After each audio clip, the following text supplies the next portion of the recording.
Psychedelic Friday, and I have eye flowers. When setting and achieving goals, there's something to be said about taking those baby steps and not losing your head. Baby steps to the elevator. That's the title of this poem in my book, and it's a reference to the movie What About Bob with Richard Dreyfuss and Bill Murray and a bunch of other people whose names I don't know off the top of my head. If you haven't seen the movie, run out and get it. It's the last day of the month and a great time to check in on your goals and readjust as necessary.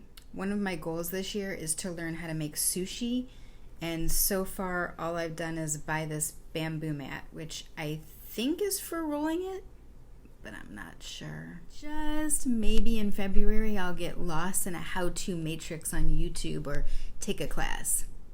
Yeah, that seems like a reasonable next step. Now, I'm about as much of an expert at goal setting as Richard Dreyfuss is. But what I like to do is I like to see my goal as a marble or a ball bearing, and my progress as a slope.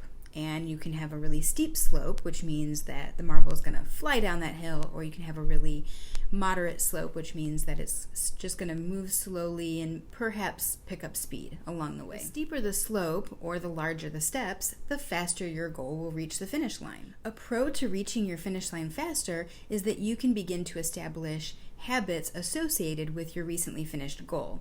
So, say for instance, you quit smoking in January, you can spend February and the rest of the year actually working to replace that habit with other healthier habits rather than, say, falling off the wagon or turning to food. Or you can free up the time that you were spending on that goal to start another goal.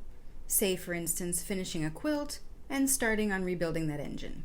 However, some of the cons to having a really steep slope is that your goal might be moving a little too fast to where when it hits the end, it bounces right out of its little platform, like falling off a wagon or getting injured in a new sport. And any bumps along the way can seriously derail your progress. Now, baby steps, or moderate slopes, can be a little frustrating if, like me, you tend to get a little impatient for some progress. My best advice is to just remember that the ball will gain momentum, and eventually it will reach the finish line. I have no doubt that I will eventually learn how to make sushi this year. So no matter how good or bad you feel like you're doing, remember that tomorrow is the first day of the rest of your life. And whether you're taking those big footsteps or those baby ones, just try not to lose your marbles. Happy Friday, everybody!